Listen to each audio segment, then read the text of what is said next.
I think it's a fact that we are facing now the sixth great extinction. Creo que es un hecho que estamos frente a la sexta gran extinción. Dependiendo de qué estadísticas se atiendan, esta puede ser la mayor extinción que se haya conocido en la Tierra. Allá donde se mire en el planeta, la destrucción continúa. No sabemos lo importante que esto es. No sabemos qué hará la Tierra, porque otras extinciones no han sido como esta. No ha habido destrucción masiva de hábitats por las actividades de una sola especie. Las anteriores grandes extinciones han sido el resultado de desastres externos, como el impacto de un meteorito o una gran desertización. Pero nunca antes ha habido una extinción en la que una especie afecte de esta manera al resto de las especies.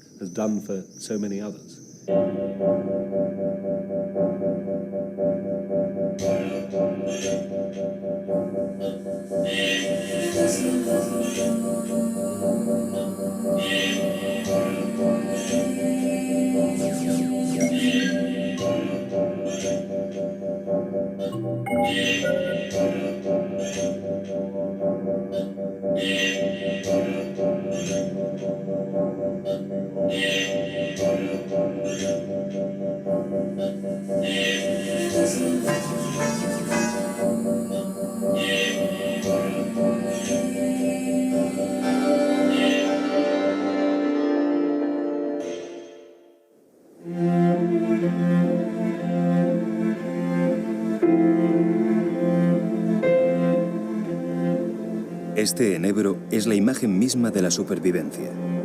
Vive solo, en medio de la tierra estéril, y sigue al desierto en su avance imparable. Estamos en las estribaciones de las marismas de Doñana, en el sur de España. En los pinares limítrofes del humedal, la arena invade el territorio. Las nuevas condiciones ambientales han eliminado a muchas especies.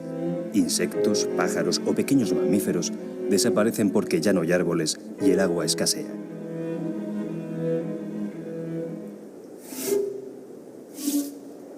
La naturaleza, sin embargo, no claudica. Aunque se limite a poco más que a estas ramas de enebro avanzando con las dunas, la vida obstinada sigue.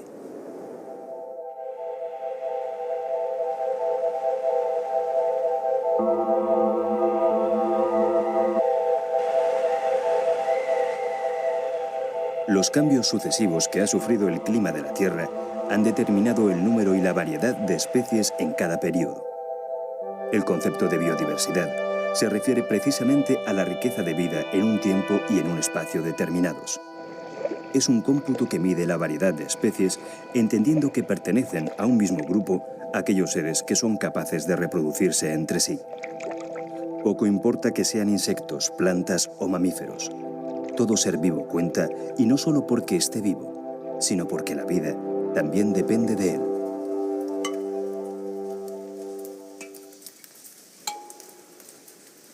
El número de especies que hay en la actualidad es una incógnita. Están clasificadas casi 2 millones, aunque nadie sabe qué porcentaje representa esta cifra respecto al total que habita en la Tierra.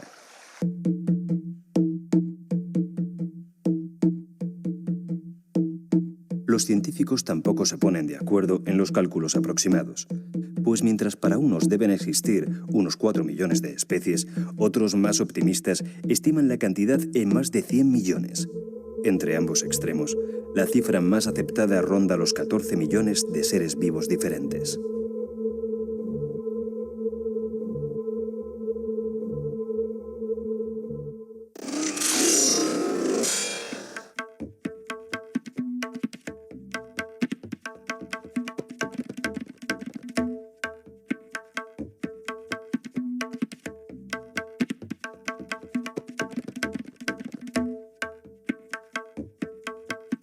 Los pequeños y oscuros coleópteros, los vulgares escarabajos, son los reyes en el reino de las grandes cifras de la biodiversidad.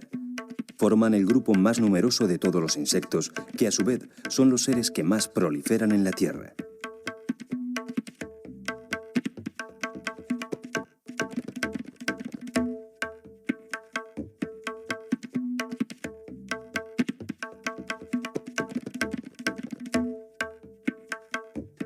Los egipcios de hace varios siglos eligieron al escarabajo como el símbolo de lo que no muere. Ahora la investigación científica confirma aquella intuición. El inventario actual de escarabajos alcanza la cifra de 350.000 especies. Es el animal que más variaciones ha hecho sobre sí mismo, lo cual sin duda es una forma de asegurarse la eternidad.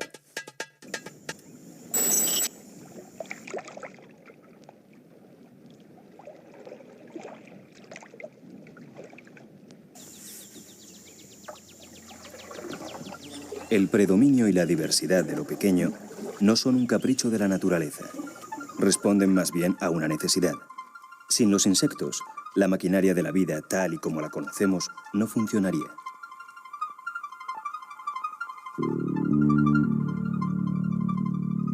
Ellos limpian los ecosistemas de restos biológicos, oxigenan los suelos y sirven de alimento a centenares de especies de pájaros, reptiles o mamíferos.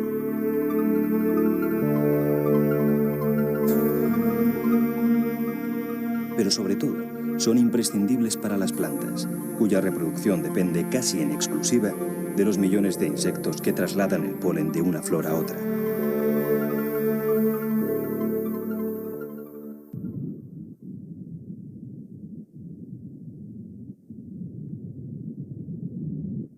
Cuanto más disminuye su tamaño, las especies parecen realizar tareas cada vez más fundamentales.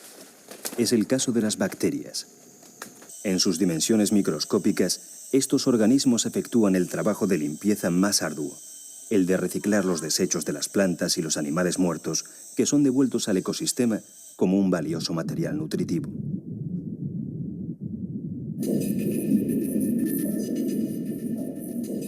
En términos más generales, las bacterias adaptan para el consumo elementos químicos como el nitrógeno, el fósforo o el carbono, que son imprescindibles para muchos seres.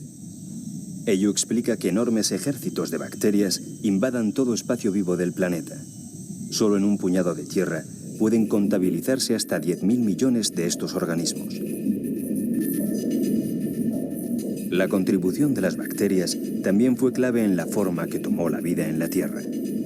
Ellas fueron el detonante para que en la atmósfera comenzara a circular libremente el oxígeno. Hasta entonces, ningún ser vivo lo utilizaba para existir.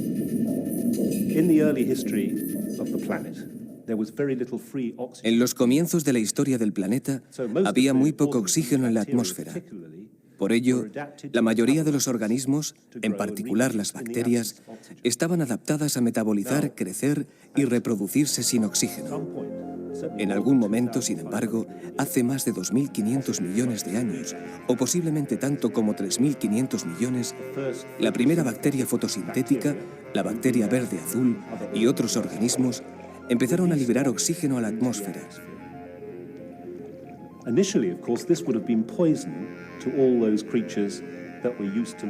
Al principio, debió ser un veneno para todas las criaturas que vivían sin oxígeno. En este sentido, puede decirse que el oxígeno era un contaminante, pero según fue aumentando en su concentración, se convirtió en algo absolutamente imprescindible para la evolución animal, ya que los animales utilizan oxígeno para respirar. El contaminante, entonces, se transformó en una necesidad para la vida más avanzada.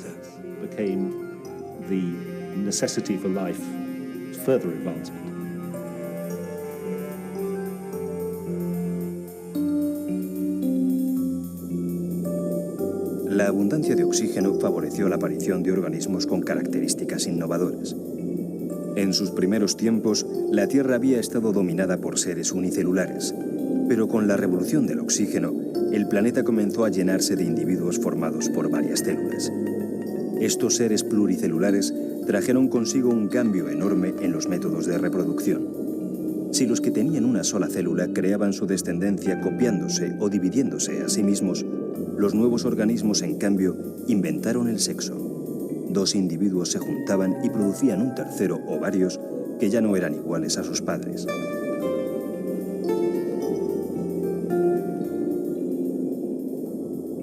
Este salto abrió las puertas para que la vida se fuera diversificando y para que la Tierra, desde entonces, se enriqueciera con la diferencia.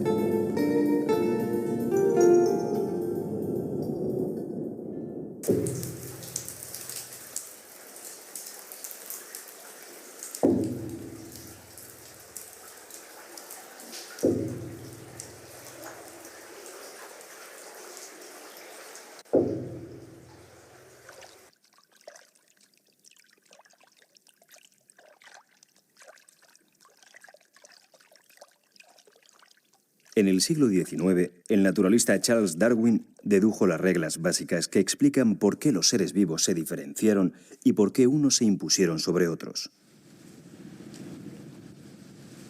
En esencia, la variedad entre las especies se debe a las mutaciones o pequeños cambios fisiológicos que se originan con la reproducción.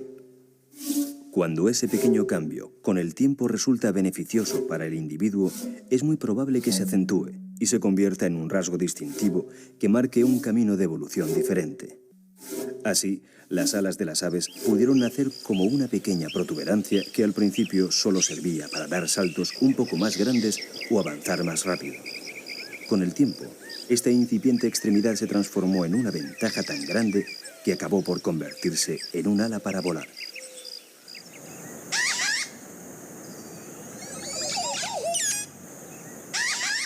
La supervivencia de unas especies y la desaparición de otras estuvo determinada por lo que Darwin llamó la selección natural.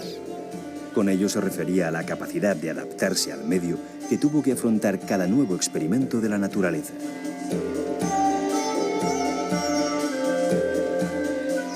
De este modo, generación tras generación, a través de cientos de miles de fases y periodos, las líneas de seres más fuertes o con más habilidad para acoplarse al entorno triunfaron sobre los que no pudieron adaptarse. No tengo dudas de que la evolución tiene lugar con pequeños pasos, por una razón muy obvia. Si se provoca un cambio grande en un organismo, es muy probable que resulte perjudicial. Si se golpea fuerte el motor de un coche con un martillo, no creo que ello le haga bien alguno. Los grandes cambios sobre algo que ya de por sí es complicado y muy eficiente son seguramente nocivos. En cambio, es posible que una pequeña fracción de las transformaciones mínimas que van sucediendo, por ejemplo, en la forma o en el tamaño, acabe siendo una ventaja, por lo que creo que casi todos los pasos de la evolución ocurren gracias a estos pequeños cambios.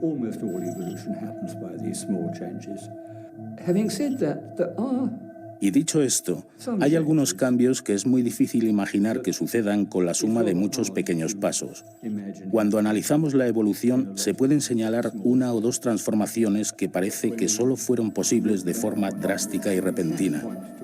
Quiero decir que o se es una célula o se está formado por varias, pero no se puede ser una célula y media o 1 1/10 de una célula. Así, el origen de los organismos con varias células no sucedió gradualmente.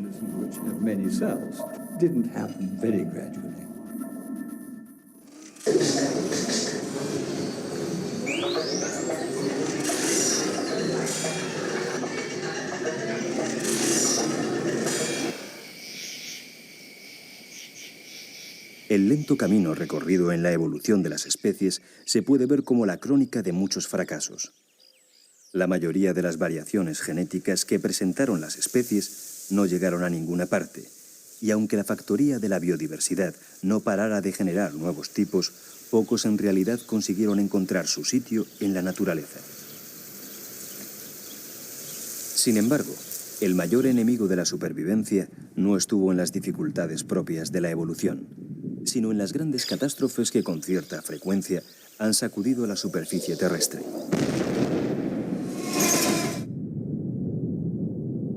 Como un gran hachazo en el árbol de la vida, cada uno de estos cataclismos ha provocado la desaparición súbita de la mayoría de las especies que en determinado momento habían conquistado la Tierra. En el registro geológico se encuentran las huellas de decenas de catástrofes ambientales. Se sabe que 5 de ellas produjeron extinciones masivas, aunque en 3 en particular, la biodiversidad sufrió una colosal destrucción.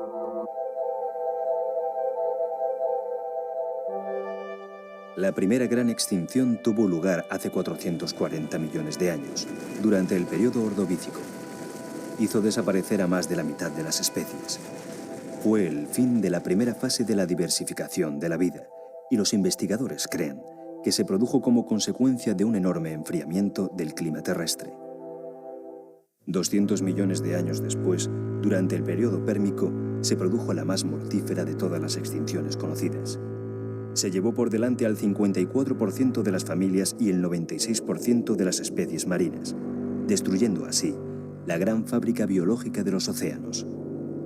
Desaparecieron los trilobites, al igual que muchos insectos y todos los corales de la época. Esta extinción, sin embargo, determinó una nueva diversidad en la que la tierra firme sería el elemento novedoso.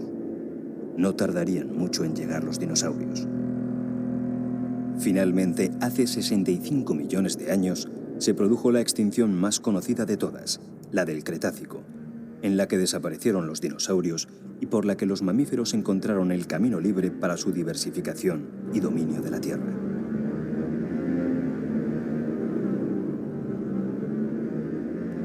Geólogos y biólogos explican que la mayoría de estas extinciones se debieron a cambios climáticos que alteraron las condiciones medioambientales.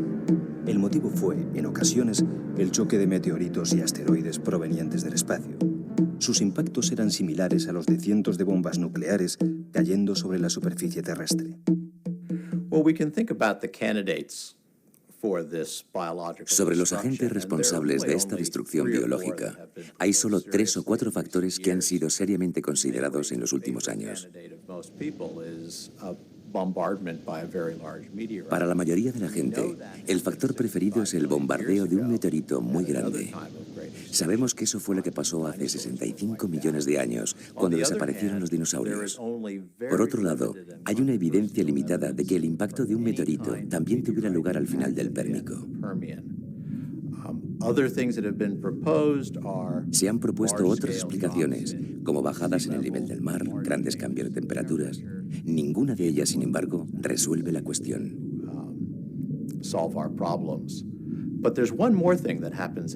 Pero hay un hecho que sí ocurrió al final del Pérmico que da que pensar. Se trata de uno de los fenómenos volcánicos más amplios que conocemos de los últimos 500 millones de años. Sucedió a finales del Pérmico, cuando toda Siberia central fue cubierta por lava de más de 1 kilómetro de profundidad. Esta gran actividad volcánica bien pudo ser el detonante de otros fenómenos que acontecieron en los océanos y en la atmósfera. Por tanto, es posible que esta extinción no solamente fuera provocada por algo externo al planeta, sino también por un hecho que tuvo lugar desde su interior.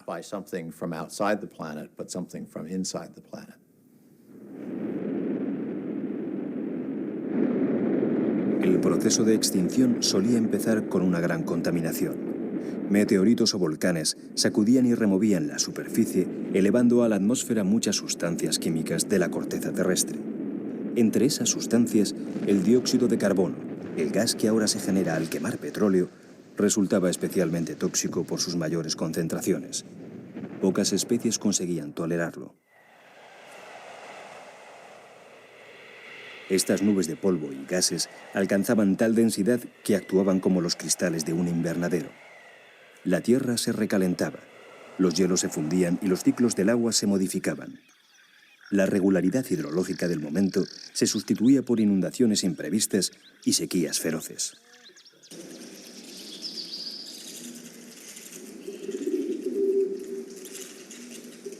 Ante tanta agresión, la cubierta vegetal se resentía. Cada vez quedaban menos plantas que absorbieran el carbono y liberaran oxígeno, que realizaran la fotosíntesis de la que tantos seres vivos dependían para respirar. Así, poco a poco, la contaminación se expandía como una marea negra. Las especies no podían mantenerse ni defenderse. No tuvieron tiempo suficiente para intentar adaptarse.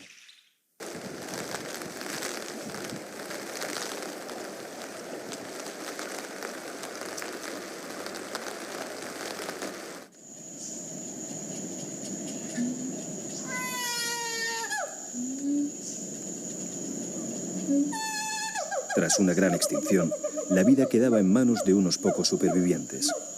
Ellos marcaban la pauta sobre qué clase de especies volverían a habitar en la Tierra. Nunca tras una gran catástrofe biológica se han vuelto a repetir las mismas formas y manifestaciones de vida. The general pattern is that after a major extinction, there's a kind of vacuum, an ecological vacuum. El patrón general es que después de una gran extinción se produce una especie de vacío ecológico que es ocupado por una nueva radiación evolutiva, un florecimiento de nuevos tipos.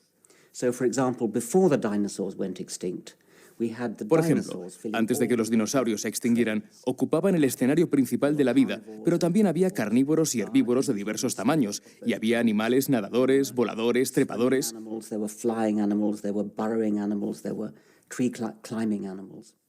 Todos ellos se extinguieron, pero poco tiempo después, los mamíferos ocuparon el sitio y coparon los diversos nichos ecológicos, con carnívoros grandes, medianos y pequeños, con herbívoros, también en sus diversos tamaños, con los trepadores, los voladores, los nadadores, etc.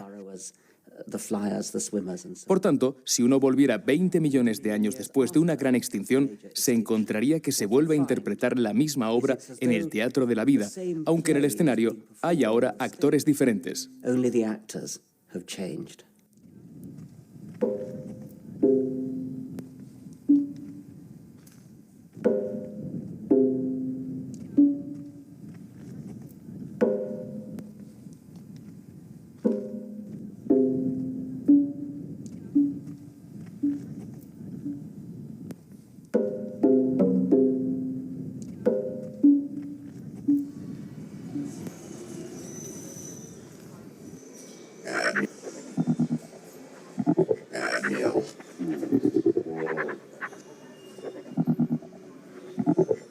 Desde hace 65 millones de años no se ha producido en la Tierra ninguna gran extinción. Sin dinosaurios, sin cataclismos y con unas condiciones climáticas cada vez más benignas, se ha llegado a la diversidad actual de las especies.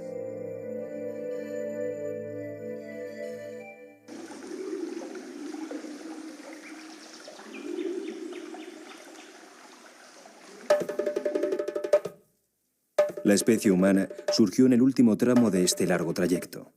Su aparición se remonta a poco más de 100.000 años, una porción ínfima de tiempo en la vieja historia de la Tierra. La condición de recién llegado no ha impedido al ser humano convertirse en la especie hegemónica. Apenas quedan espacios por conquistar o paraísos de la naturaleza en los que no se aprecie la huella colonizadora del hombre.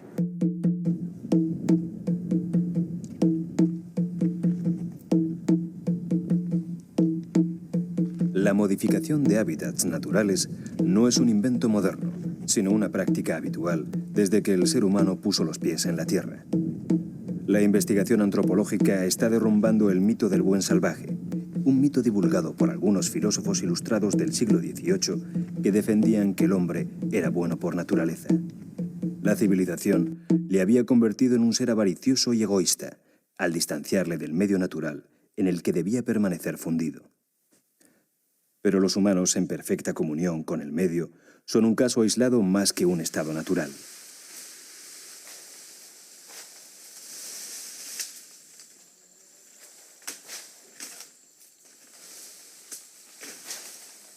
La mayoría de las comunidades primitivas han alterado el equilibrio ecológico, aunque ignorasen el daño que estaban causando en la naturaleza. Por encima de la visión sagrada de los bosques y sus animales, ha prevalecido siempre la necesidad de obtener de forma inmediata recursos para la subsistencia. Cuando los primeros hombres llegaron a América, se produjo una ola de extinciones enorme de las especies más grandes, que eran las más apetitosas para comer, las más fáciles de cazar y las que más proteínas proporcionaban. Entonces, en muy poco tiempo, en unos cientos de años, en 1000 años, se extinguieron gran número de especies, sobre todo grandes mamíferos en América del Norte y en América del Sur al llegar el hombre. Esto se ha repetido en Nueva Zelanda o en Madagascar mucho más recientemente cuando los hombres han llegado. Había ocurrido hace 60.000 años cuando el hombre llegó a Australia. Es decir, que la llegada a un nuevo escenario de nuestra especie ha producido gran número de extinciones.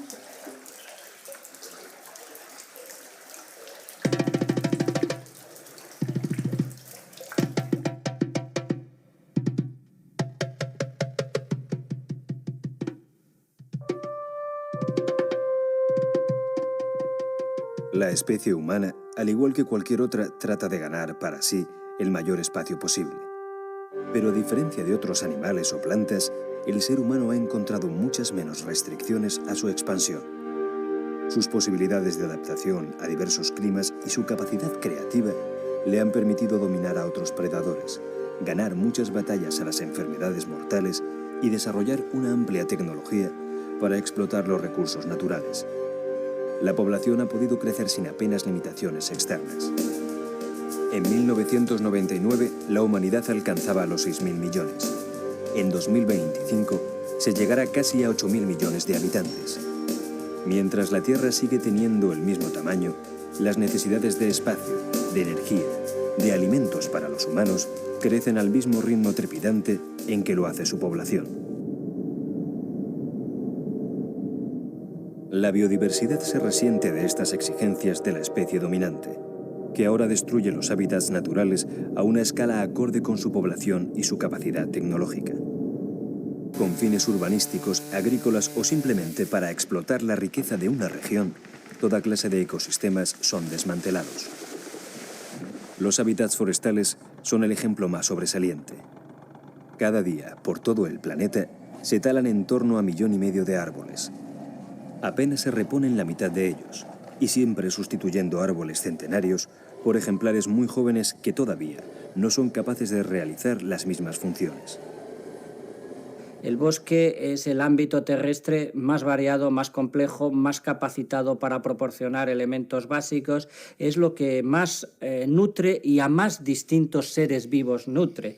El bosque es el hogar del mayor número de especies, esto es incuestionable. Más de la mitad de las especies del planeta viven en los bosques, seguramente hasta el 70% de toda la multiplicidad vital del planeta Tierra está asistida por la casa bosque, ¿no? Pero es que el bosque, sobre todo, y en estos momentos más que nunca, es la gran medicina. Uno de los grandes desastres de nuestro mundo es la pérdida de suelos. Los bosques crean suelos y los mantienen. Pero el bosque, además, en estos momentos sería la mejor terapia para el cambio climático porque actúa incluso como fijador. No solo del CO2, que esto lo sabemos todos, los bosques fijan contaminaciones acústicas, fijan las contaminaciones del agua, fijan las contaminaciones del suelo, incluso los metales pesados más agresivos, desde el mercurio al plomo al cadmio.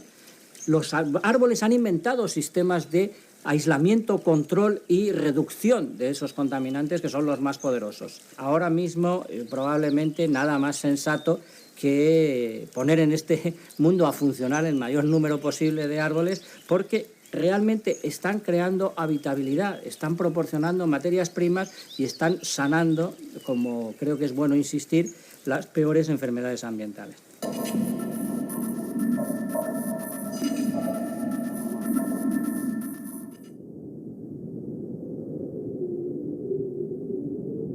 Los hábitats y sus especies no solo sufren un ataque directo, también acusan los efectos de una acción contaminante de carácter global. Las barreras de coral se encuentran entre las víctimas.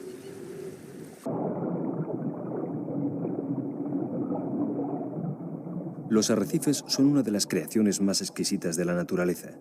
A su gran belleza se suma su capacidad de organizar la vida en los fondos marinos, ya que de ellas depende la subsistencia de más de la 1/4 parte de las especies acuáticas.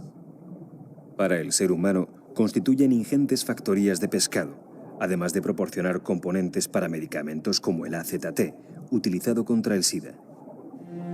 Los corales existen desde hace 500 millones de años. En un soplo de tiempo, sin embargo, se están desvaneciendo. El aumento de las temperaturas a causa del efecto invernadero, la polución de los mares y océanos y la sobreexplotación pesquera están poniendo contra las cuerdas a enormes extensiones de arrecifes en los océanos Índico y Pacífico y en el Caribe. Hoy desaparecen a tal velocidad que puede que en menos de 50 años no quede rastro de ellos.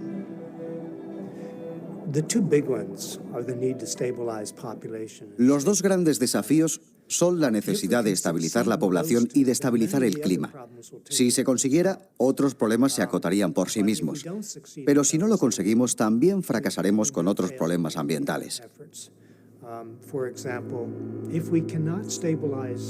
Por ejemplo, si no podemos estabilizar la población y no podemos estabilizar el clima, no habrá ecosistema en la Tierra que se salve. Podemos crear parques o reservas mundiales, pero si el clima cambia, también lo hará ese ecosistema protegido. Las tensiones entre la economía global y el ecosistema terrestre son cada vez mayores. Entre otras, la desertización, la deforestación, el exceso de pastoreo y de explotación agrícola, la erosión del suelo, los crecientes niveles de dióxido de carbono, el aumento de las temperaturas, las inundaciones, la desecación de los ríos, la pérdida de especies, la destrucción de los corales. Disappearing species, dying coral reefs.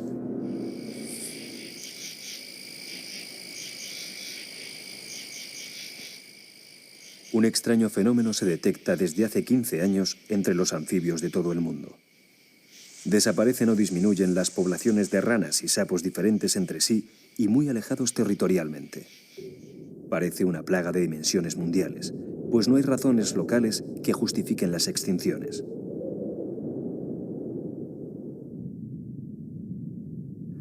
Los científicos comienzan ahora a entender el caso. La disminución de la capa de ozono, la alteración del clima por la emisión de gases contaminantes y la modificación orgánica del suelo por fertilizantes son las realidades que están detrás del ataque global que sufren los anfibios.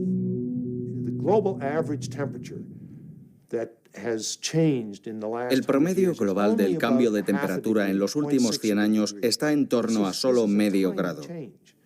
Si el cambio es tan pequeño, ¿por qué vivimos tan pendientes de ello? Se debe a la velocidad del cambio. Ha habido cambios geológicos mucho mayores, pero en su mayoría también han sido mucho más lentos, por lo que los organismos han podido adaptarse a dichos cambios. Pensemos, por ejemplo, en las plantas o los bosques de final de la última era de hielo, hace 10.000 años, momento en que se produjo un calentamiento global. That took place over a period of around 10,000 years. Darwin se dio cuenta de que la flora y la fauna de la Europa Sur había emigrado hacia el norte, a latitudes más elevadas, mientras la del norte se había desplazado de las montañas al nivel del mar. Es decir, si se tienen 10.000 años para moverse, no hay problema, pero en solo 20 o 30 años es imposible que los árboles se desplacen tan rápido. No es tanto la magnitud del cambio global lo que está en cuestión, sino la tasa del cambio.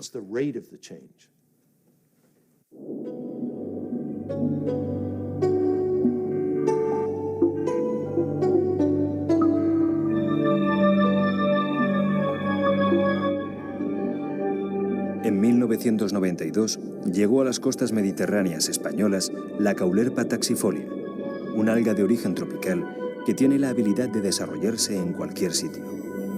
Pero su fama se debe al peligro que representa para muchas especies vegetales y animales que no son tropicales.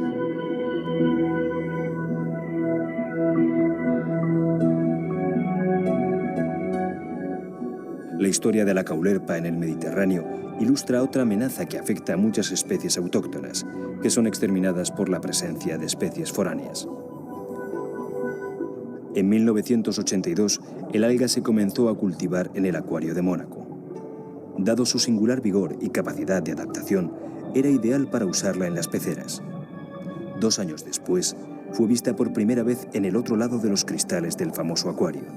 Probablemente había salido por un desagüe durante una limpieza.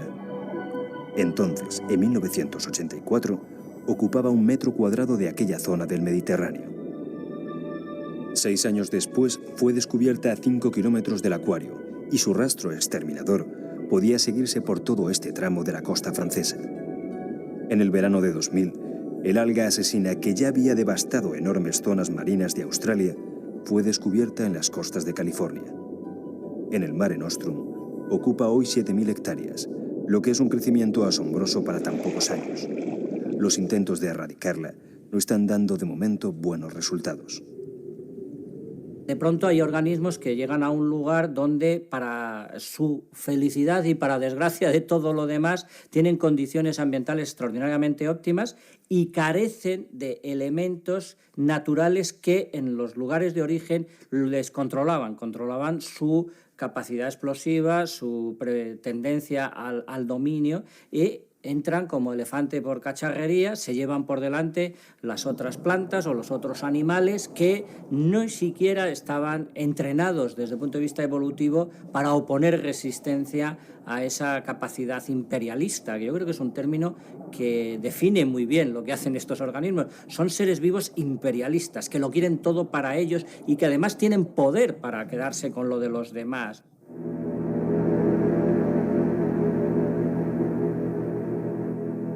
El alga asesina en el Mediterráneo, los conejos de Australia o los cangrejos norteamericanos en los ríos de España son casos notables. La mayoría de las veces, sin embargo, las extinciones debidas a una presencia extraña en el ecosistema ocurren desde el anonimato.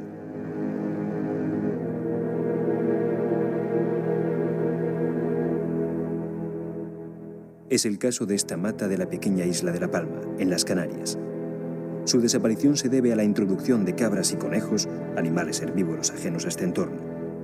Aunque el ejemplo de la Benconia exstipulata, que así se llama la planta, no sea muy espectacular, su historia pone de manifiesto que estamos ante un fenómeno de escala planetaria.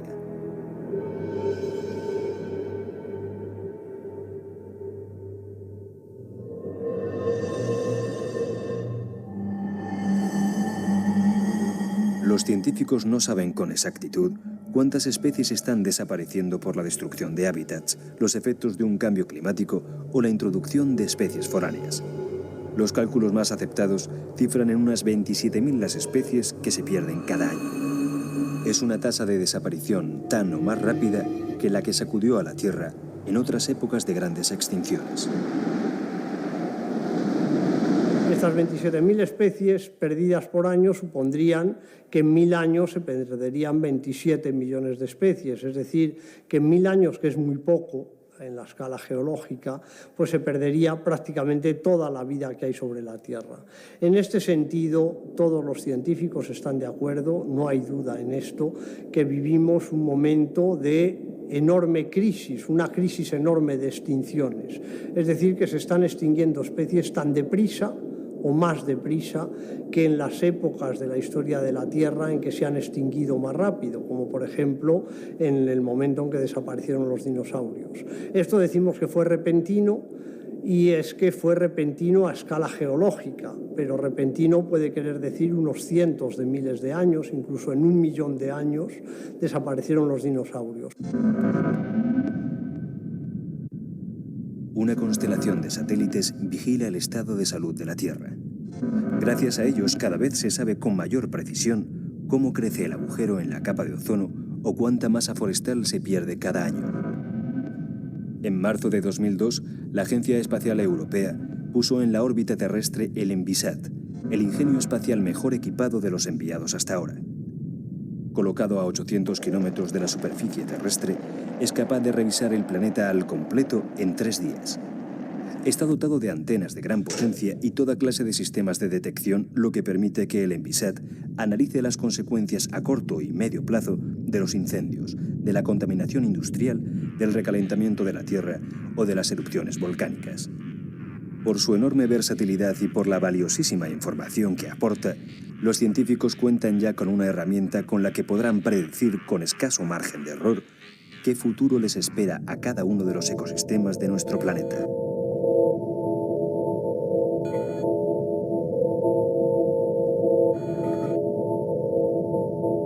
Cuanto más precisa es la radiografía de la Tierra, mejor se conocen los beneficios de un ecosistema a pleno rendimiento o los perjuicios de su destrucción. Para que la opinión pública tome conciencia de lo importante que es un estado saludable en la naturaleza, algunos científicos tratan de asignar valores económicos a cosas que, como el aire limpio, parecían hasta hace poco bienes sin valor alguno. En una aproximación general, los investigadores han calculado que la naturaleza produce cada año bienes de consumo por un valor que es el doble del Producto Interior Bruto de todos los países de la Tierra. Junto a toda clase de recursos naturales para usos diversos, como la madera o el agua, también se incluyen en los cálculos bienes como el oxígeno que producen las plantas y árboles o la absorción de CO2 que efectúan los océanos y los bosques. Además está la ingente cantidad de medicinas y de proteínas animales para la alimentación que la naturaleza ofrece al ser humano. In the summer of 1998, En el verano de 1998 hubo una gravísima inundación en el río Yangtze en China que duró varias semanas. Es un acto de la naturaleza, dijeron los chinos, pero la realidad era que aquel año no había sido un año récord de lluvias. Lo que sí había sido un récord era la tasa de deforestación en torno al río. En ese momento se había perdido el 85% de la cubierta forestal de sus cuencas, donde vivían 4 millones de personas. Cuando llegaron las lluvias no había bosque que retuviera el agua.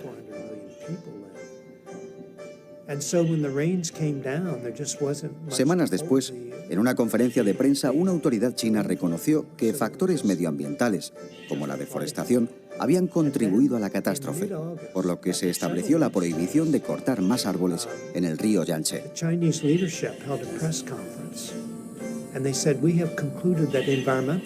En concreto, dijo que la existencia de árboles era 3 veces más rentable que lo que se extraía de cortarlos.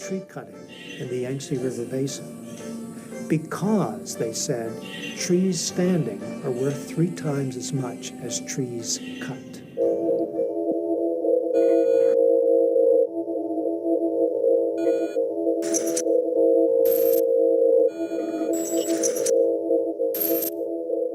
La biodiversidad no se distribuye por tierra y por mar de manera uniforme, sino que gran parte está concentrada en un número relativamente pequeño de hábitats dispersos por la esfera terrestre, aunque con claro predominio en la zona tropical. Así, se calcula que más de 1/3 de las plantas y los vertebrados terrestres conocidos están confinados en áreas que abarcan menos del 2% de la superficie del globo.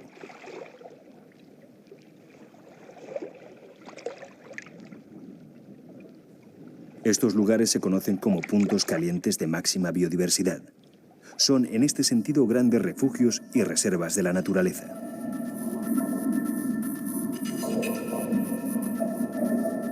Su actual estado crítico ha hecho que científicos y naturalistas los sitúen en la primera línea de batalla por la conservación medioambiental. Rescatarlos y preservarlos debería ser, por lo menos, la condición necesaria, aunque no suficiente, de una estrategia global en defensa de la biodiversidad.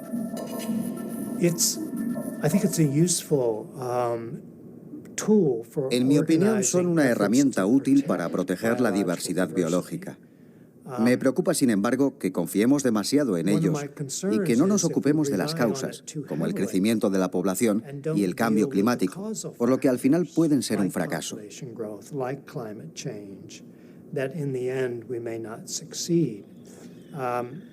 Por ejemplo, hay lugares en África con parques y reservas naturales, pero si la población sigue creciendo y la gente tiene hambre y sus ganados se mueren de hambre, es casi imposible evitar que invadan estas reservas.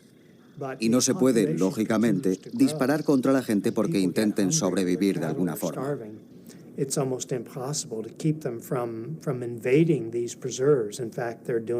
Por tanto, si no atendemos al crecimiento de la población, que es el problema real, poner cercas alrededor de los espacios naturales de África y llamarlos reservas biológicas del mundo puede que al final no solucione nada.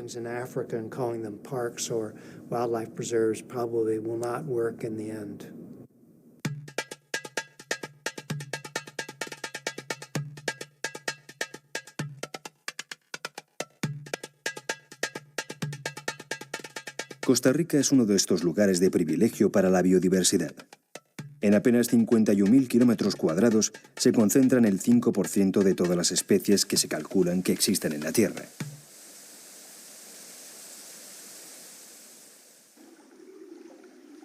Costa Rica también constituye un rayo de esperanza.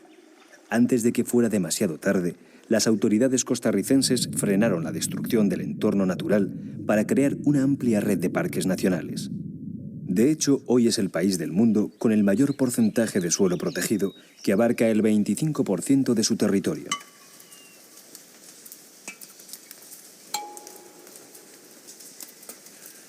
Pero lo significativo de Costa Rica es haber implicado a las poblaciones locales en la conservación y en la investigación. Gracias a los programas del Instituto Nacional de la Biodiversidad, los habitantes de las aldeas trabajan recolectando especies que luego son investigadas y catalogadas por científicos de todo el mundo, muchos de ellos pertenecientes a industrias farmacéuticas.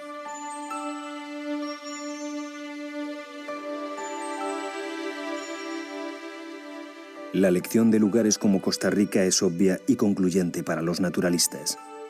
Vivir de la selva no significa tener que destruirla, pues la madera no es más que uno de los cientos de recursos renovables que ofrece un bosque.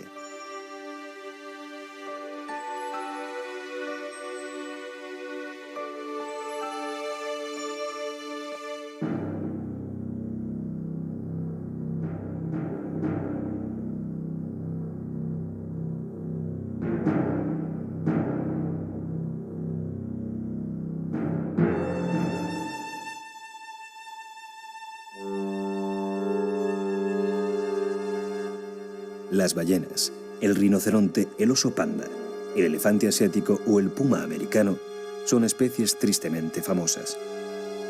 El peligro de su extinción las ha convertido en los emblemas de las campañas más populares en la defensa medioambiental. Sin embargo, estos animales están abocados sin remedio a la extinción, y como ellos, millares de especies anónimas a las que el ser humano está dejando sin espacio para vivir.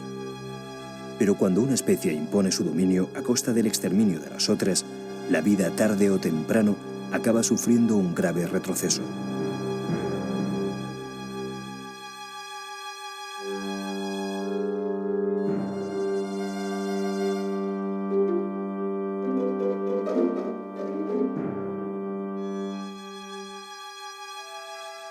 Somos la única especie que puede darse cuenta de lo que está haciendo. Somos también la única especie que cuenta con un arma como el conocimiento científico para combatir la ignorancia destructiva.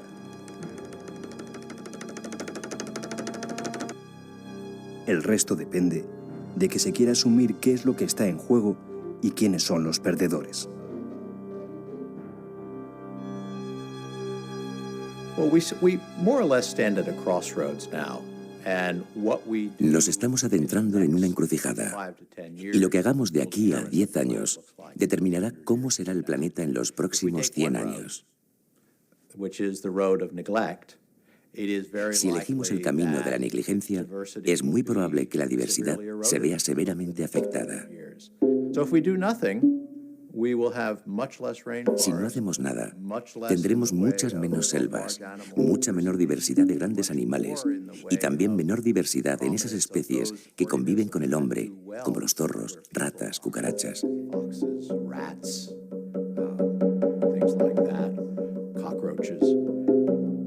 Por otro lado, si queremos, también contamos con una cierta capacidad de administrar la vida, que permita que nuestros nietos todavía puedan ver elefantes y rinocerontes en África, y que permita la pervivencia de cantidades significativas de las selvas en América del Sur.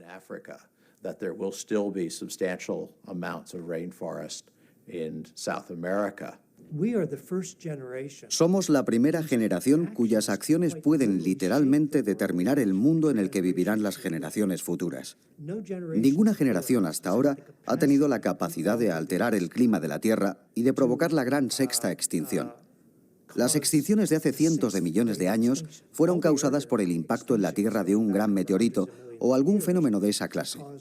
Pero ahora no hay un meteorito estrellándose, sino que somos nosotros y nuestras exigencias lo que